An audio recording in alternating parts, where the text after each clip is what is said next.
ಆದ್ರೂ ತಗೊಂಡ್ಲಿಲ್ಲ. ನೀವ್ ಹೇಳ್ತೀರಿ ಸಮ್ಮಿಶ್ರ ಸರ್ಕಾರದಲ್ಲಿ ಪುಟ್ಟರಂಗ ಶೆಟ್ಟರಿಗೆ ಹೇಳಿದ್ದೆ ಹಿಂದುಳಿದ ವರ್ಗದ ಸಚಿವರಿಗೆ, ಕುಮಾರಸ್ವಾಮಿ ಅವರು ಮಾಡ್ಲಿಲ್ಲ ಅಂತ.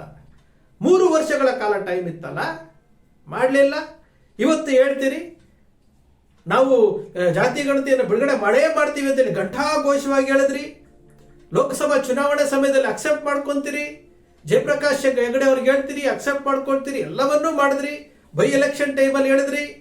ಇವತ್ತು ಕೇಂದ್ರ ಸರ್ಕಾರ ಹೇಳ್ತು 10 ವರ್ಷದ ಹಳೆಯದಿದು ಬೇಡ ಅಂತ ಹೇಳ್ತು ಮತ್ತೆ ಸರ್ವೆ ಮಾಡ್ತೀನಿ ಅಂತೀರಿ. 80% ಅಹಿಂದ ವರ್ಗಗಳು ನಿಮ್ಮ ಮೇಲೆ ಭರವಸೆ ನಂಬಿಕೆ ಇಟ್ಟು ಇವತ್ತಿಗೂ ಸಹ ನಮ್ಮ ಸಿದ್ದರಾಮಯ್ಯನವರು ಈ ವರ್ಗಗಳಿಗೆ ಏನಾದರೂ ಮಾಡ್ತಾರೆ, ಅಂಕಿ ಅಂಶಗಳನ್ನ ಕೊಡ್ತಾರೆ, ಈ ಅಂಕಿ ಅಂಶಗಳ ಮೂಲಕ ನಮಗೆ ಅನುಕೂಲ ಸಿಗುತ್ತೆ ಅಂತೇಳಿ ಇಡೀ ರಾಜ್ಯಾದ್ಯಂತ ಅಹಿಂದ ವರ್ಗಗಳು ನಿಮಗೆ ಬೆಂಬಲ ಸೂಚಿಸಿದ್ವಲ್ಲ, ಪ್ರತಿಭಟನೆ ಮಾಡಿದ್ವಲ್ಲ, ಲಕ್ಷಾಂತರ ರೂಪಾಯಿ ಕೋಟ್ಯಾಂತರ ರೂಪಾಯಿ ಹಣ ಖರ್ಚು ಮಾಡಿ ಮಾಡಿದ್ರಲ್ಲ. ನೀವು ಸಹ 165 ಕೋಟಿ ರೂಪಾಯಿಗಳನ್ನ ನೀವು ಸಹ ಜಾತಿ ಗಣತಿ ವರದಿಗೆ ವಿನಿಯೋಗ ಮಾಡಿದ್ರಲ್ಲ. ಈಗ ಹೇಳ್ತಾ ಇದ್ದೀರಿ ಸಚಿವ ಸಂಪುಟದಲ್ಲಿ ನಾವು ಮತ್ತೊಮ್ಮೆ ಮಾಡ್ತೀವಿ. ಹಿಂದುಳಿದ ವರ್ಗದ ಆಯೋಗದ ಅಧ್ಯಕ್ಷರನ್ನೇ ನೇಮಕ ಮಾಡಿಲ್ಲ. ಅವರ ವಿಚಾರ ತೆಗೆದುಕೊಂಡು 90 ದಿವಸದಲ್ಲಿ ಸರ್ವೆ ಮಾಡ್ತೀವಿ, ತೆಲಂಗಾಣದಲ್ಲಿ 70 ದಿನ ಸರ್ವೆ ಮಾಡ್ತೀವಿ. 2015ರಲ್ಲಿ 1 ತಿಂಗಳಲ್ಲಿ ಮನೆ ಸರ್ವೆ ಆಗಿದರೆ, RTI ಮೂಲಕ ನಾವು ತಗೊಂಡಿರುವಂತಹ ಮಾಹಿತಿ 1 ತಿಂಗಳಲ್ಲಿ ಸರ್ವೆ ಆಗಿರುವಂತದ್ದು 3 ವರ್ಷ ಆದ್ರೂ ಡಾಟಾ ಎಂಟ್ರಿ ಆಗ್ಲಿಲ್ಲ ಅಂತೇಳಿ ಹೇಳ್ತೀರಲ್ಲ. ಈಗ 90 ದಿವಸದಲ್ಲಿ ಮತ್ತೊಮ್ಮೆ ಅವತ್ತು 165 ಕೋಟಿ ಅಂದ್ರೆ ಇವತ್ತು 500 ಕೋಟಿ ರೂಪಾಯಿ ಬಿಡುಗಡೆ ಮಾಡ್ತೀರಿ. ಸಿದ್ದರಾಮಯ್ಯನವರೇ, ನಿಮ್ಮನ್ನ ಇವತ್ತು 2 ಬಾರಿ ಮುಖ್ಯಮಂತ್ರಿ ಮಾಡಿದ್ದು ನೀವು JDS ನಿಂದ ಉಚ್ಚಾಟನೆ ಆದಾಗ ಕಾಂಗ್ರೆಸ್ಗೆ ಬಂದಾಗ ನಿಮ್ಮ ಜೊತೆ ಬಂದಿದ್ದು ಅಹಿಂದ ವರ್ಗಗಳು ರೀ. 80% ಅಹಿಂದ ವರ್ಗಗಳು ನಿಮ್ಮ ಜೊತೆ ಬಂತು. 2 ಬಾರಿ ಮುಖ್ಯಮಂತ್ರಿ ಮಾಡಿದ್ದು ಇದೇ ಅಹಿಂದ ವರ್ಗಗಳು. ಯಾರು ಕೇಳಿದ್ರು ನಿಮಗೆ ಅವಾಗ ಸಾಮಾಜಿಕ ಶೈಕ್ಷಣಿಕ ಜಾತಿ ಗಣತಿ ಮಾಡಿ ಅಂತೇಳಿ 2015ರಲ್ಲಿ ಯಾರು ಕೇಳಿದ್ರು? ಯಾರೂ ಕೇಳಿಲ್ಲ.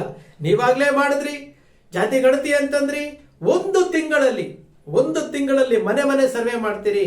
ನಾವು RTI ಮಾಹಿತಿ ತಗೊಂಡಿದ್ದೀವಿ. 1 ತಿಂಗಳಲ್ಲಿ ಮನೆ ಸರ್ವೆ ಆಗುತ್ತೆ 2015ರಲ್ಲಿ. 2015ರಿಂದ 2018 3 ವರ್ಷಗಳ ಕಾಲ ಅದನ್ನ ಡಾಟಾ ಎಂಟ್ರಿ ಮಾಡಿ ಅದನ್ನು ಫೈನಲ್ ತೆಗೆದುಕೊಂಡು ಜನರ ಮುಂದೆ ಇಡ್ಲಿಲ್ಲ. ನೀವು ಜನರ ಮುಂದೆ ಇಡ್ಲಿಲ್ಲ.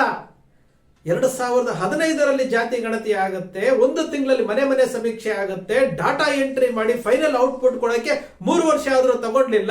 ನೀವ್ ಹೇಳ್ತೀರಿ ಸಮ್ಮಿಶ್ರ ಸರ್ಕಾರದಲ್ಲಿ ಪುಟ್ಟರಂಗ ಶೆಟ್ಟರಿಗೆ ಹೇಳಿದ್ದೆ ಹಿಂದುಳಿದ ವರ್ಗದ ಸಚಿವರಿಗೆ, ಕುಮಾರಸ್ವಾಮಿ ಅವರು ಮಾಡ್ಲಿಲ್ಲ ಅಂತ. 3 ವರ್ಷಗಳ ಕಾಲ ಟೈಮ್ ಇತ್ತಲ್ಲ, ಮಾಡಲಿಲ್ಲ. ಇವತ್ತು ಹೇಳ್ತೀರಿ ನಾವು ಜಾತಿ ಗಣತಿಯನ್ನು ಬಿಡುಗಡೆ ಮಾಡೇ ಮಾಡ್ತೀವಿ ಅಂತೇಳಿ ಘಂಟಾಘೋಷವಾಗಿ ಹೇಳಿದ್ರಿ. ಲೋಕಸಭಾ ಚುನಾವಣೆ ಸಮಯದಲ್ಲಿ ಅಕ್ಸೆಪ್ಟ್ ಮಾಡ್ಕೊಂತೀರಿ. ಜಯಪ್ರಕಾಶ್ ಹೆಗಡೆ ಅವ್ರಿಗೆ ಹೇಳ್ತೀರಿ, ಅಕ್ಸೆಪ್ಟ್ ಮಾಡ್ಕೊಳ್ತೀರಿ, ಎಲ್ಲವನ್ನೂ ಮಾಡಿದ್ರಿ. ಬೈ ಎಲೆಕ್ಷನ್ ಟೈಮಲ್ಲಿ ಹೇಳಿದ್ರಿ.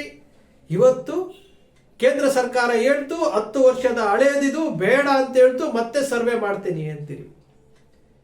80% ಅಹಿಂದ ವರ್ಗಗಳು ನಿಮ್ಮ ಮೇಲೆ ಭರವಸೆ ನಂಬಿಕೆ ಇಟ್ಟು ಇವತ್ತಿಗೂ ಸಹ ನಮ್ಮ ಸಿದ್ದರಾಮಯ್ಯನವರು ಈ ವರ್ಗಗಳಿಗೆ ಏನಾದರೂ ಮಾಡ್ತಾರೆ, ಅಂಕಿ ಅಂಶಗಳನ್ನ ಕೊಡ್ತಾರೆ, ಈ ಅಂಕಿ ಅಂಶಗಳ ಮೂಲಕ ನಮಗೆ ಅನುಕೂಲ ಸಿಗುತ್ತೆ ಅಂತೇಳಿ ಇಡೀ ರಾಜ್ಯಾದ್ಯಂತ ಅಹಿಂದ ವರ್ಗಗಳು ನಿಮಗೆ ಬೆಂಬಲ ಸೂಚಿಸಿದ್ವಲ್ಲ, ಪ್ರತಿಭಟನೆ ಮಾಡಿದ್ವಲ್ಲ, ಲಕ್ಷಾಂತರ ರೂಪಾಯಿ ಕೋಟ್ಯಾಂತರ ರೂಪಾಯಿ ಹಣ ಖರ್ಚು ಮಾಡಿ ಮಾಡಿದ್ರಲ್ಲ.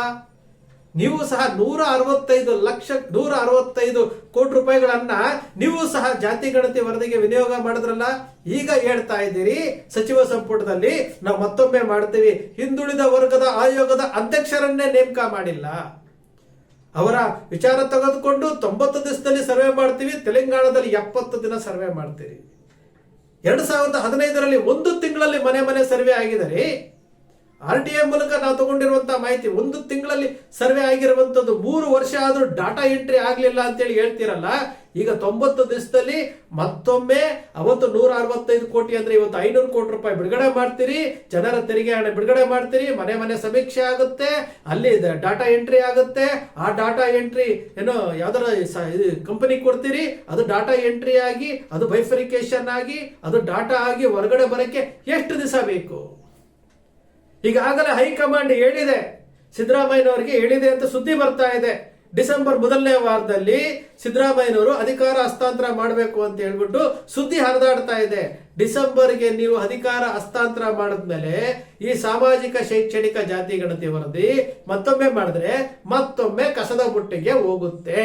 ಯಾಕೆಂದ್ರೆ ಸಂಖ್ಯೆಗಳು ಬದಲಾವಣೆ ಆಗೋದಿಲ್ಲ.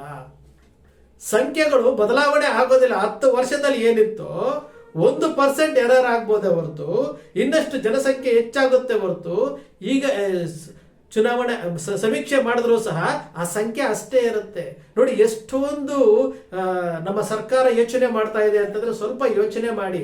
2015ರಲ್ಲಿ ನಡೆದಂತ ಜಾತಿ ಗಣತಿ 3 ವರ್ಷ ಆದರೂ ಕಂಪ್ಲೀಟ್ ಆಗಲಿಲ್ಲ. ಈಗ ಸಚಿವ ಸಂಪುಟದಲ್ಲಿ ಇಟ್ಟು ಅದನ್ನ ಜನರಿಗೆ ಅಂಕಿಅಂಶಗಳನ್ನ ಕೊಟ್ಟಿದ್ದಾರೆ. ಅದನ್ನ ಅಧಿಕೃತವಾಗಿ ಮುದ್ರೆ ಒತ್ತಲಿಕ್ಕೆ ಆಗಲ್ಲ, 10 ವರ್ಷ ಹಳೆಯದು ಅಂತ ಹೇಳ್ತಾರೆ. ಈಗ ಏನು SC ಸಮುದಾಯಗಳ ಜಾತಿ ಸಮೀಕ್ಷೆ ನಡೀತಾ ಇದೆ, ಅದಕ್ಕೊಂದು 100 ಕೋಟಿ ರೂಪಾಯಿ ಖರ್ಚು ಮಾಡ್ತಾ ಇದ್ದಾರೆ. ಈಗ ಒಂದು 500 ಕೋಟಿ ರೂಪಾಯಿ ಇದಕ್ಕೆ ಖರ್ಚು ಮಾಡ್ತಾರೆ. ಕೇಂದ್ರ ಸರ್ಕಾರದವರು ಅನೌನ್ಸ್ ಮಾಡಿದ್ದಾರೆ 2026ಕ್ಕೆ ಉತ್ತರ ಭಾರತ, 2027ಕ್ಕೆ ದಕ್ಷಿಣ ಭಾರತದಲ್ಲಿ ನಾವು ಜಾತಿ ಸಮೀಕ್ಷೆ ಮಾಡ್ತೀವಿ ಅಂತೇಳಿ ನೋಟಿಫಿಕೇಶನ್ ಕೊಟ್ಟಿದ್ದಾರೆ. ಅಂದರೆ ಒಂದು ಜಾತಿ ಗಣತಿಯನ್ನ 3 ಸರಿ 4 ಸರಿ ಮಾಡ್ತೀರಿ ಅಂದ್ರೆ ಯಾವ ಸಂದೇಶ ಕೊಡ್ಲಿಕ್ಕೆ ಹೊರಟಿದ್ದೀರಿ? ಜನರ ತೆರಿಗೆ ಹಣವನ್ನ ಯಾವ ರೀತಿ ಪೋಲ್ ಮಾಡ್ತಾ ಇದ್ದೀರಿ? ನಾವು ಭರವಸೆ ಇಟ್ಟಿದ್ದು ನಾವು ಸಿದ್ದರಾಮಯ್ಯನವರು ಈ ಅಹಿಂದ ವರ್ಗಗಳಿಗೆ ಏನಾದರೂ ಮಾಡ್ತಾರೆ ಅಂತ ಇಟ್ಟಿದ್ದು ಸಿದ್ದರಾಮಯ್ಯನವರ ಆಡಳಿತವನ್ನ ನೋಡಿ.